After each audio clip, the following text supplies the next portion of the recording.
Hi friends! பார்த்தீங்கன்னா, என்ன எப்படின்னா, எங்க வீட்ல பார்த்தீங்கன்னா, இன்னைக்கு ரம்லான் நோம்பு திறக்கத்துல வந்து கடல் பாசி ரெடி பண்ணிக்கிட்டு இருக்காங்க.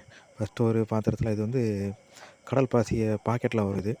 அத நல்லா வெந்நீர் சூடு பண்ணி, நல்லா வெந்நீர் கொதிச்ச பிறகு, அந்த நல்லா கழுவிட்டு, அந்த கொஞ்சம் ஊற வச்சிருப்பாப்ல. ஊற வச்சுட்டு, அந்த கடல் பாசி அந்த இதில குளிக்கிற தண்ணீல போட்டோன்னே ஒரு மாரி பச மாரி ஆயிரும். கொஞ்சம் கிண்டிக்கிட்டே இருந்தா பச மாரி ஆயிரும். பசை மாரி ஆனோனே அப்படியே நல்லா கிண்டிட்டே இருந்தா திரி திரியா இருக்கும். அது திரி திரியா வராம நல்லா தண்ணியில நல்லா மிக்ஸ் ஆகி கலந்து கலந்து வந்துரும் கடல் பாசி. அது பக்கத்திலேயே பார்த்தீங்கன்னா, பால ரெடி பண்ணி காய்ச்சி ரெடி பண்ணி வச்சிருக்காப்புல எங்க ஒய்ஃபு. நானும் கூட சேர்ந்து நானும் ஒய்ஃபும் கூட ஹெல்ப் பண்ணி கடல் பாசி ரெடி பண்ணிக்கிட்டு இருந்தேங்க.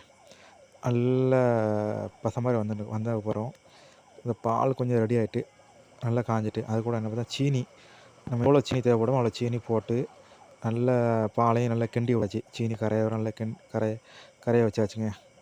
கரைச்சி நல்லா கிண்டிகிட்டே இருந்தோம் நான் ஒய்ஃபு.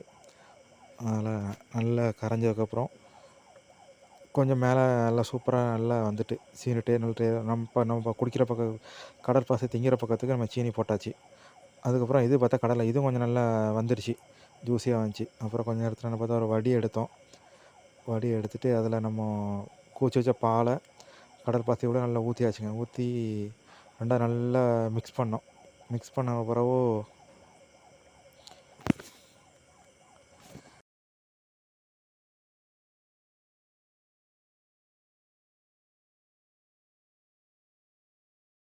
அந்தால பாலை ஊற்றி நல்லா ஊற்றியாச்சுங்க.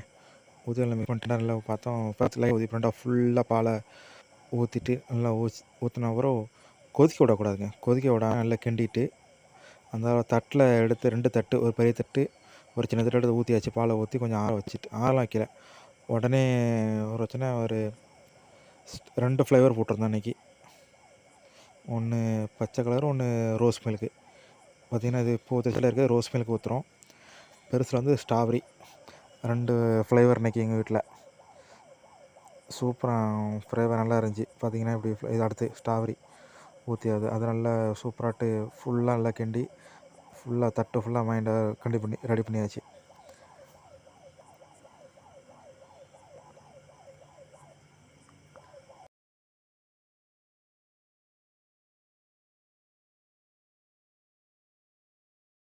ரெடி பண்ணி ஓரமாக வச்சாச்சுங்க. அதுக்கு மேலே கலர் கொடுக்கறதுக்காண்டி என் ஒய்ஃப் என்ன பண்ணாங்கன்னா, பாதாம் நல்லா பூரா நல்லா செதுக்கிட்டு, அது மேலே நல்லா ஃப்ளேவருக்காண்டி நல்லா தூவி விட்டாச்சுங்க. தூவி ரெடி பண்ணோன்னே அந்தால நான் அந்த தூவி முடிச்சு நான் பார்த்தேன்னா, வீட்டில் வெட்டும்போது நான் இல்லைங்க. நான் வெட்டும்போது நோம்பு திறக்க பள்ளிக்கு போயிட்டேன். அதனால வீட்டுக்கு ஒய்ஃப் எனக்கு பிளேட்டில் எடுத்து வச்சு தந்தா. வச்சு சாப்பிட்டு ரோஸ் மில்க் நல்லா சூப்பராக இருந்துச்சு. செம்ம டேஸ்ட்டு. அதே மாதிரி அந்த இதுவும் சாபரியும் நல்லா செம்ம டேஸ்ட்டாக இருந்துச்சுங்க. செமையாக இருந்துச்சு. அது மாதிரி யாரெல்லாம் சாபரி வீட்டில் ஒரு கடலை பாசி சாப்பிட்ருக்கான்னு வீடியோ பிடிச்சா கமெண்ட் பண்ணுங்கள். அது மாதிரி என் வீடியோ பிடிச்சா லைக் பண்ணுங்கள், ஷேர் பண்ணுங்கள், கமெண்ட் பண்ணுங்கள்.